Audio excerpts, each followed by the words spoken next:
आप सभी को मेरा नमस्कार। शोध आलेख माला में आज मैं आपके लिए लेकर आया हूँ 12वां शोध आलेख। और 12वें शोध आलेख का शीर्षक है भारत की आज़ादी का घोषणा पत्र। साथियों, भारत की आज़ादी के इस घोषणा पत्र के लेखक हैं प्रोफेसर गजेंद्र सिंह, जो कि प्रख्यात राजनीति शास्त्री हैं। एक राजनीति शास्त्री की नज़र में भारत की आज़ादी के सही मायने क्या हैं और भारत की आज़ादी का घोषणा पत्र किसे कहा जाता है, आइए जानते हैं प्रसिद्ध राजनीति शास्त्री गजेंद्र सिंह की कलम से। भारत का आज़ादी का घोषणा पत्र। गुलामगिरी। आज़ादी स्वतः ही स्फूर्त होने वाली भावना है, परंतु इसके स्वाद का एहसास होना जरूरी है। एक बार आज़ादी के मायनों का एहसास होने के बाद उसे दुनिया की कोई ताकत दीर्घ काल तक पिंजरे में कैद करके या गुलाम बनाकर नहीं रख सकती है। इस आलेख में आज़ादी के ऐसे ही स्वरूप को उजागर किया गया है जो अभी तक भी राख के ढेर के नीचे लाल अंगारों के समान धधक रहा है, और आवश्यकता उस अज्ञान रूपी राख के आवरण को हटाने की है।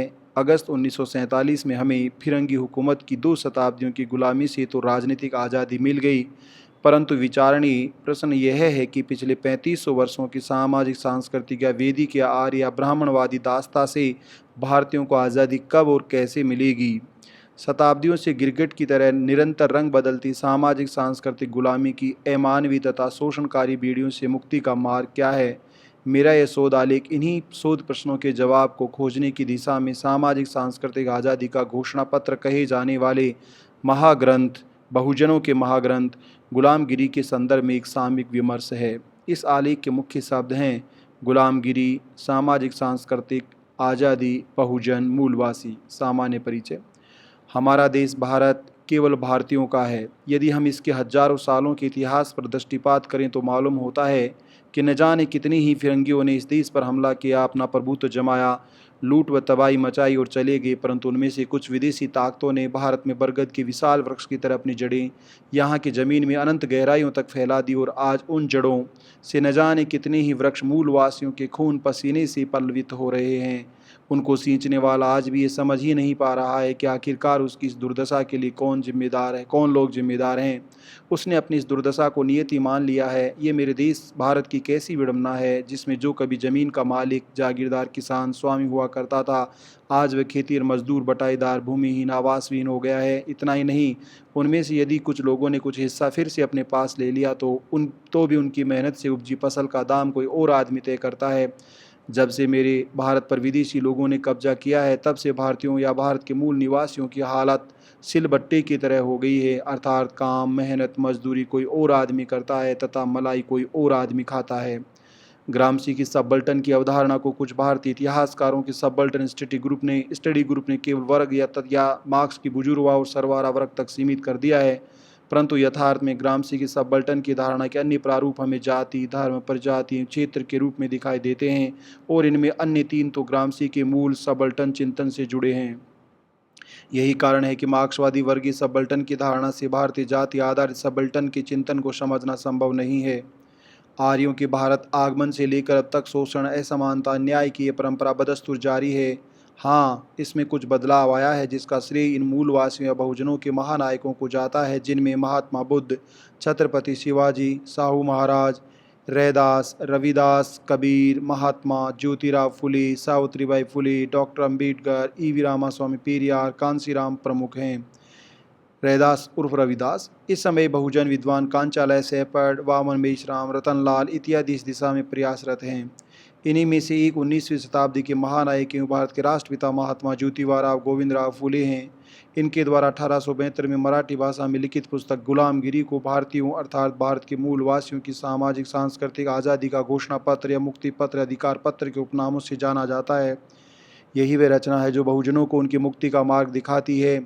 ये पुस्तक आज के समय अपने प्रकाशन के समय 1872-73 से भी अधिक महत्वपूर्ण प्रभावशाली बनी हुई है। उनके चिंतन को बाबा साहब ने भारत के संविधान में समाहित करने का अमर कार्य किया है।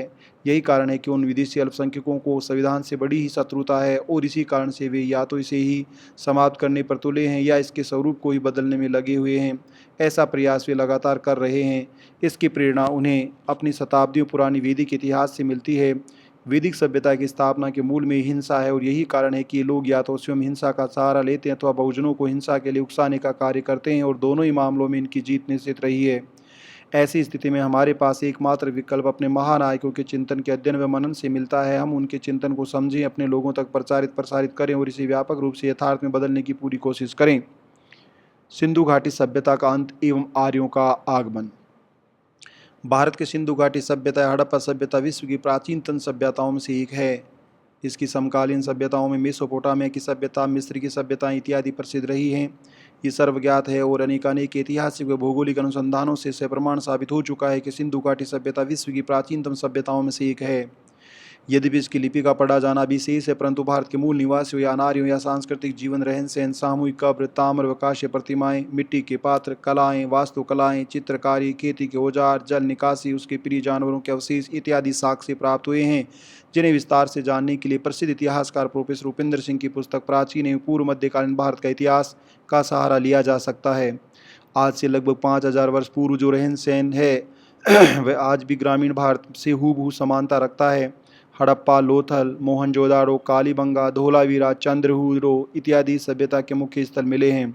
सिंधु नदी की घाटी में स्थित इस प्राचीन सभ्यता के साथ भारत का सच्चा इतिहास जुड़ा हुआ है, जो वैदिक व आर्य इतिहास के मिथ्या चिंतन को हमारे सामने लाता है। सिंधु घाटी सभ्यता एक विकसित एवं नगरीय सभ्यता थी, जो भारतीय प्राचीनता एवं इसकी उत्कृष्टता का एक प्रमाण है।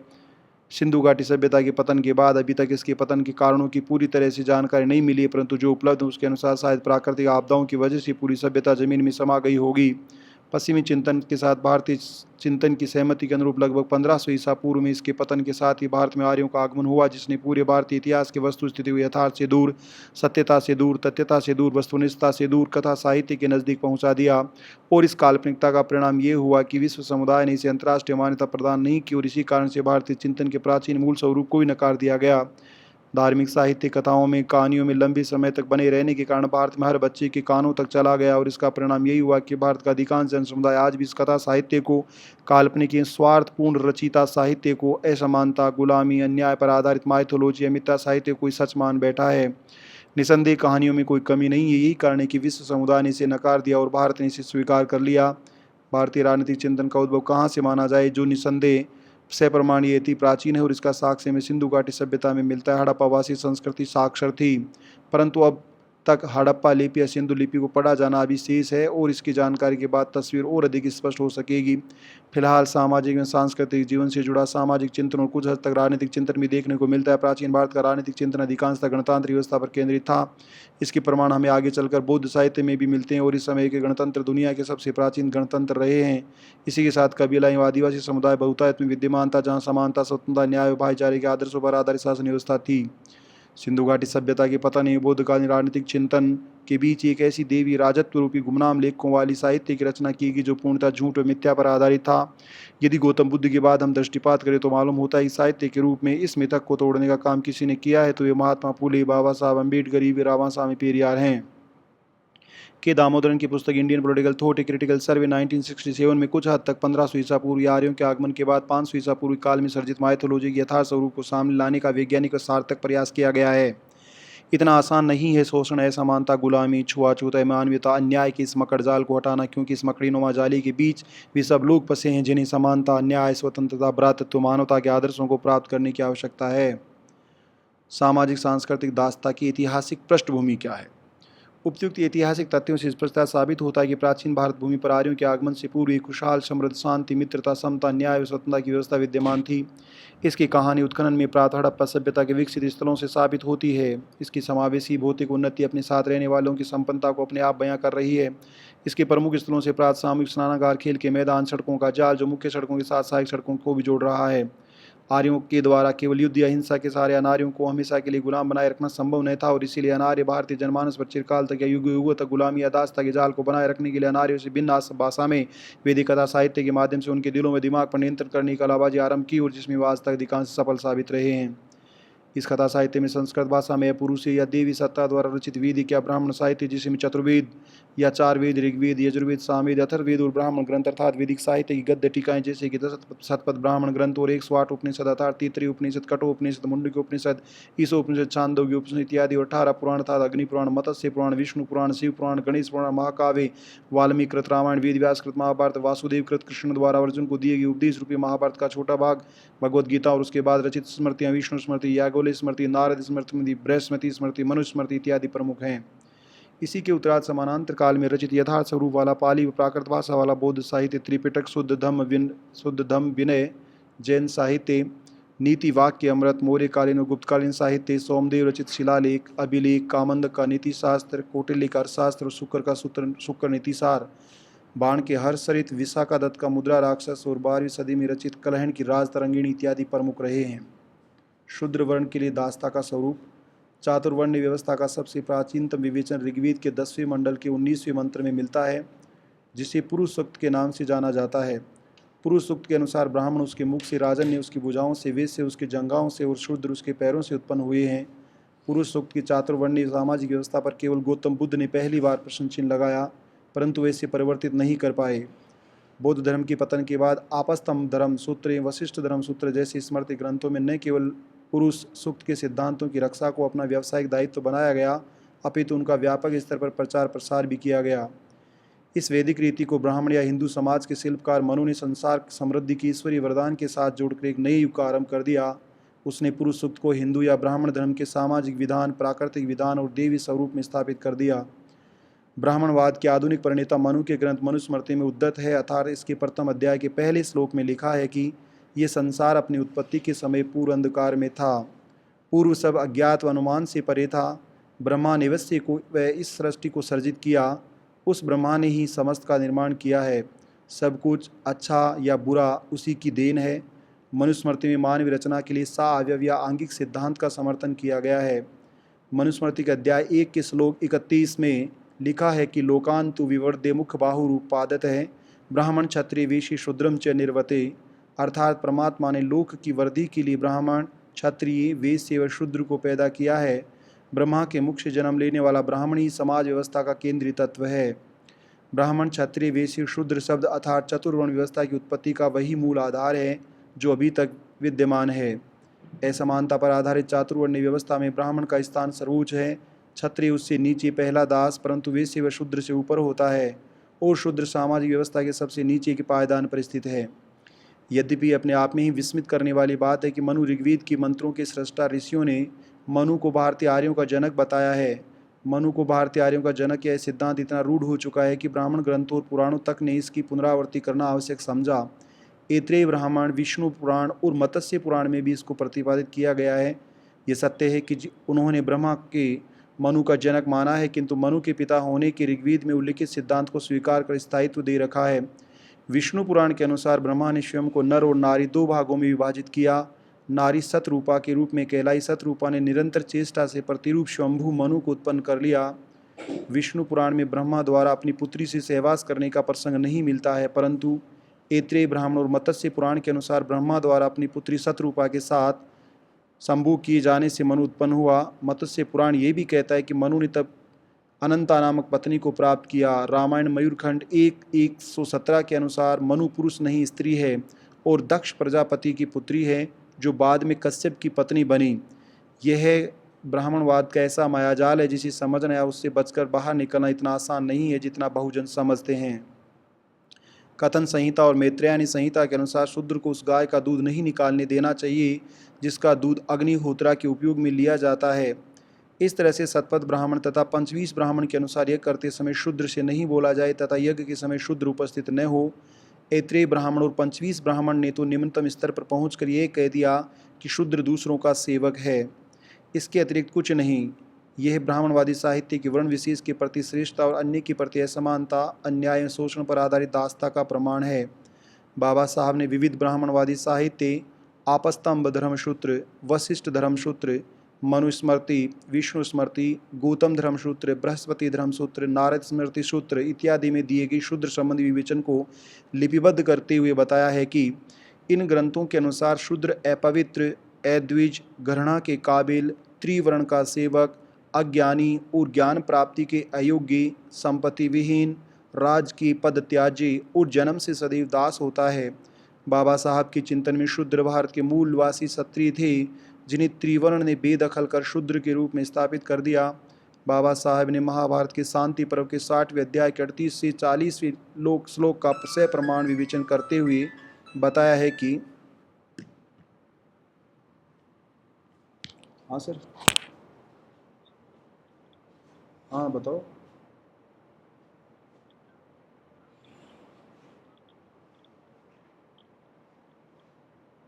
अच्छा, मैं कर लूँगा जब फ्री हो जाऊँगा तो। Sorry sir. महाभारत के शांति पर्व के 60वें अध्याय के 38 से 40वें श्लोक का सप्रमाण उल्लेख करते हुए बताया गया है कि पेंजवन एक महान शूद्र राजा था।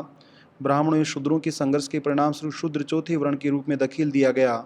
शूद्र राजा सुदास एवं ब्राह्मण वशिष्ठ का संघर्ष ऐसा ही संघर्ष रहा है। शिवाजी के राज्याभिषेक की कहानी भी वर्णनीय है। इस संबंध में अनेकानेक न्यायिक निर्णय भी उल्लेखनीय हैं। वर्ण व्यवस्था से बाहर अति शूद्रों या अछूतों के लिए दास्ता का स्वरूप। बाबा साहब के चिंतन में हिंदू समाज, जिसे मैं ब्राह्मण या वैदिक समाज के नाम से जानता हूँ, यदि सामाजिक सांस्कृतिक गुलामी का हीनतम या घिनौना या पैशासिक रूप हमें देखना है तो ये ब्राह्मण धर्म, समाज एवं सभ्यता में अवर्णीय वर्ण व्यवस्था से बाहर या अछूतों के साथ किए गए व्यवहार में दिखाई देता है। महात्मा फूले के चिंतन में अति शूद्र वर्ण के रूप में व्यक्त किया गया है। बाबा साहब ने शताब्दियों की इस अमान्य व निकृष्टतम व्यवस्था में इन वर्गों के अस्तित्व को हिंदू समाज में कलंक के रूप में अभिव्यक्त किया है। इसी वजह से हिंदू समाज एक असभ्य व बर्बर समाज है। ये मानव उत्पीड़न एवं दमन की पैशासिक धूर्तता है। अतः इसका नाम तो कलंक ही होना चाहिए। ऐसी हिंदू सभ्यता की ओर क्या नाम दिया जाए। ब्राह्मण धर्म में जैसा कि बाबा साहब के शब्दों में विद्वता का पूरा ठेका सिर्फ ब्राह्मणों को मिला हुआ है और वे दूसरों की विद्वता जो ब्राह्मण साहित्य की पोल खोलने का कार्य करती हैं उसे वे अजीबोगरीब ढंग से खारिज कर देते हैं। मैं इन नीच हरकतों का शिकार पहले ही हो चुका हूँ।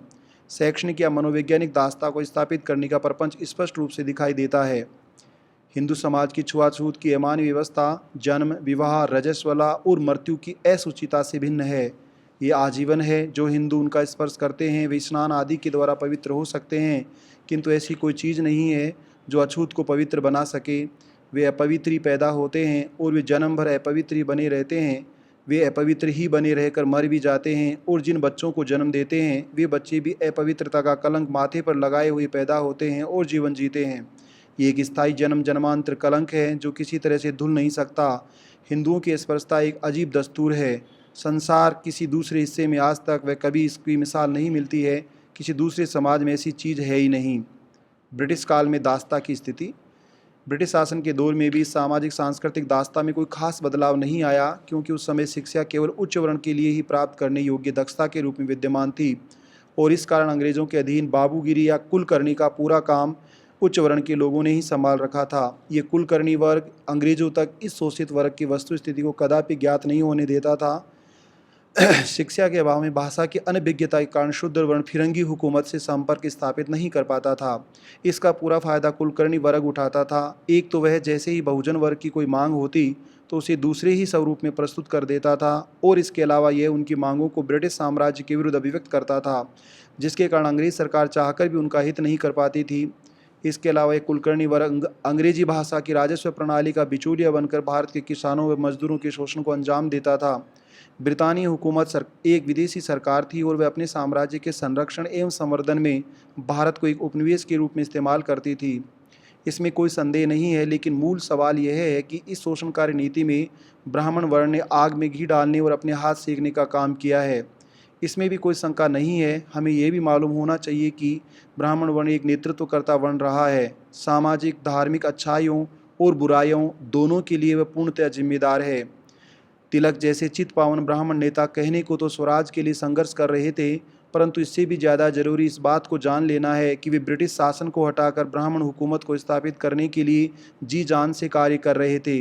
ये तिलक के द्वारा संपादित समाचार पत्र केसरी के लेखों से स्पष्ट होता है कि वे राजनीतिक आज़ादी का तो पूर्णतः समर्थन कर रहे थे, इसीलिए उन्हें जेल भी जाना पड़ा। लेकिन गौर करने लायक तथ्य तो यह है कि वे आजीवन सदैव सामाजिक सांस्कृतिक आज़ादी के घोर विरोधी और दुश्मन रहे हैं। उन्होंने राजनीतिक आज़ादी के लिए राष्ट्रवाद के रूप में संगठित विरोध करते हुए सांस्कृतिक उत्सवों के रूप में गणेश उत्सव और शिवाजी उत्सव आरंभ किया था, परंतु वास्तविक आज़ादी के लिए कोई कार्य नहीं किया। सम्मति आयोग अधिनियम और महिला शिक्षा जैसे मामलों पर उन्होंने महात्मा फुले और सावित्रीबाई फुले जैसे समाज सुधारकों का भरपूर विरोध किया और उन पर अंग्रेजों से मिलने का आरोप लगाया। इस काल में अच्छी बात यह रही कि यदि ब्रिटिश सरकार को कोई सही तरीके से सामाजिक धार्मिक शोषण की नीति को समझाने में सफल हो जाता था तो वे उसका साथ देने के लिए तत्पर रहते थे, चाहे वह सती प्रथा हो जैसी धार्मिक परंतु अमानवीय परंपरा के अंत का मामला हो, या महिला शिक्षा हेतु विद्यालय स्थापित करने या आर्थिक सहयोग देने का कोई मसला हो। स्वतंत्र भारत में दासता का स्वरूप। ज्ञातव्य है कि 1870 से जनगणना आयुक्त के द्वारा लगभग प्रति वर्ष जनगणना प्रतिवेदन प्रकाशित किया जा रहा है। इन आंकड़ों में भारत की सामाजिक व धार्मिक व्यवस्थाओं की अमूल्य जानकारी उपलब्ध है, जो कि अन्यत्र कहीं भी प्रामाणिक रूप से उपलब्ध नहीं है। 1910 के प्रतिवेदन में हिंदू, अध्यात्मवादी व आदिवासी तथा अछूत का नवीन वर्गीकरण जारी किया गया। 1931 में पहली बार जातिगत जनगणना की गई। इसे लगभग एक सदी होने वाली है। ये अब तक अर्थात 2023 तक अंतिम केंद्रीय जातिगत जनगणना रही है। यद्यपि बिहार प्रांत ने 2022 में अपने स्तर पर इसे आरंभ किया है और अन्य राज्यों में भी जातिगत जनगणना की मांग उठ रही है। जैसा कि सर्वज्ञात है कि मानवीय संसाधनों के विकास की भावी योजनाओं के निर्माण के लिए उसके बारे में तथ्यात्मक जानकारी होना अपरिहार्य है। जनगणना के महत्व से तो किसी तरह का इंकार नहीं किया जा सकता, परंतु मूल सवाल यह कि जातिगत जनगणना की क्या प्रासंगिकता है।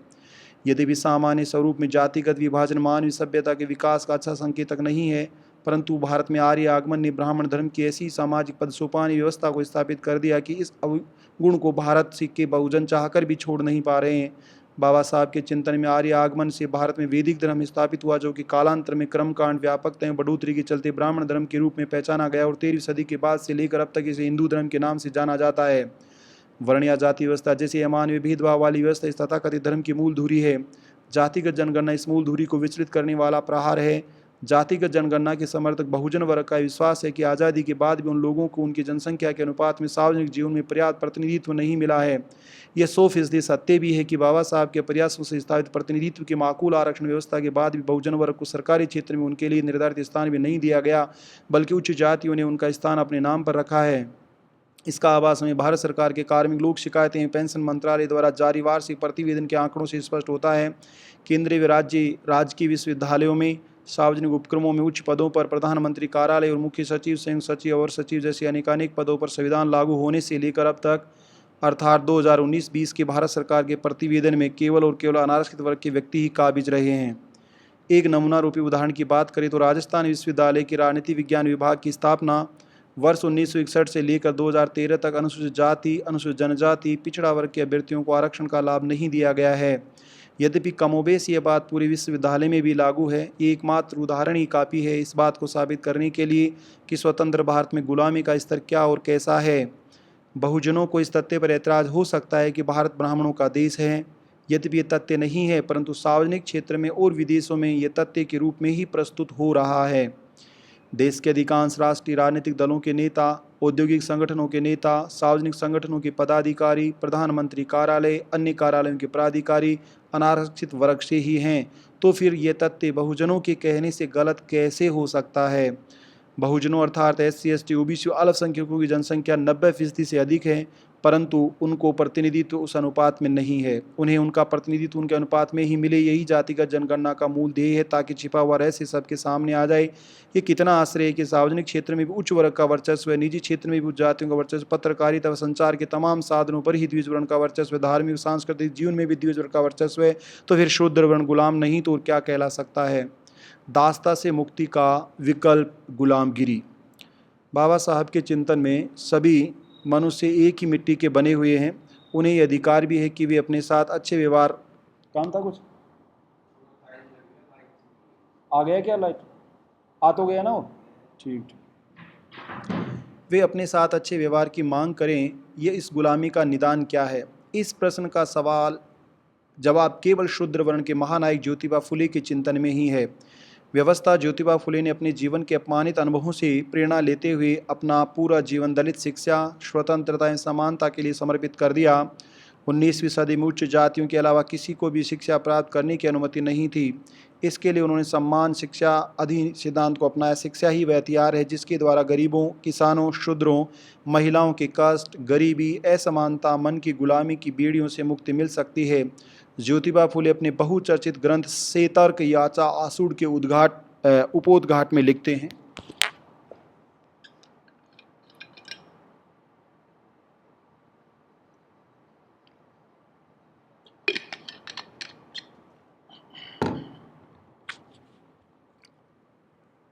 विद्या बिना मति गई, मति बिना नीति गई, नीति बिना गति गई, गति बिना वित्त गया, वित्त बिना शूद्र गया। इतना अनर्थ एक अविद्या ने किया।